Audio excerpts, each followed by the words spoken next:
LPU ప్లేస్మెంట్ల రికార్డులు సృష్టిస్తోంది. Final year student 2.5 కోట్ల ప్యాకేజ్ పొందుతున్నారు. 1700 మందికి పైగా ఎల్పియు స్టూడెంట్స్ 10 లక్షల నుంచి 2.5 కోట్ల ప్యాకేజెస్ పొందారు. విద్యా విప్లవం ప్రారంభమైంది లవ్లీ ప్రొఫెషనల్ యూనివర్సిటీలో. ఏపీలో రెడ్ బుక్ రాజ్యం ఏలుతోంది.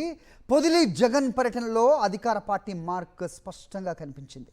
నిరసన తెలిపిన వైఎస్ఆర్సీపీ నేతలు కార్యకర్తలను వదిలి వైఎస్ఆర్సీపీ కార్యకర్తలపై కక్ష సాధింపులకు దిగింది కూటమి సర్కార్. వైఎస్ఆర్సీపీ కార్యకర్తల వేట ప్రారంభించారు పోలీసులు.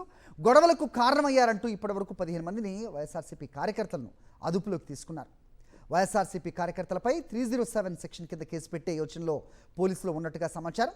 కూటమి ప్రభుత్వ తీరు, పోలీసుల తీరుపై సర్వత్రా విమర్శలు వ్యక్తం అవుతున్నాయి. నిరసనలు గొడవలు చేసిన వారిని వదిలి తమ కార్యకర్తలపై కేసులు పెట్టడం సరైన పద్ధతి కాదని ఎమ్మెల్యే బూచేపల్లి శివప్రసాద్ రెడ్డి అన్నారు.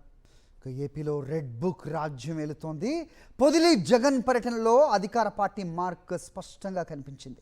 నిరసన తెలిపిన వైఎస్ఆర్సీపీ నేతలు కార్యకర్తలను వదిలి వైఎస్ఆర్సీపీ కార్యకర్తలపై కక్ష సాధింపులకు దిగింది కూటమి సర్కార్.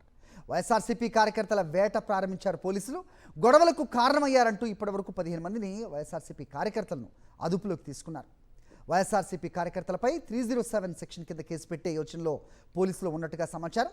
కూటమి ప్రభుత్వ తీరు, పోలీసుల తీరుపై సర్వత్రా విమర్శలు వ్యక్తం అవుతున్నాయి.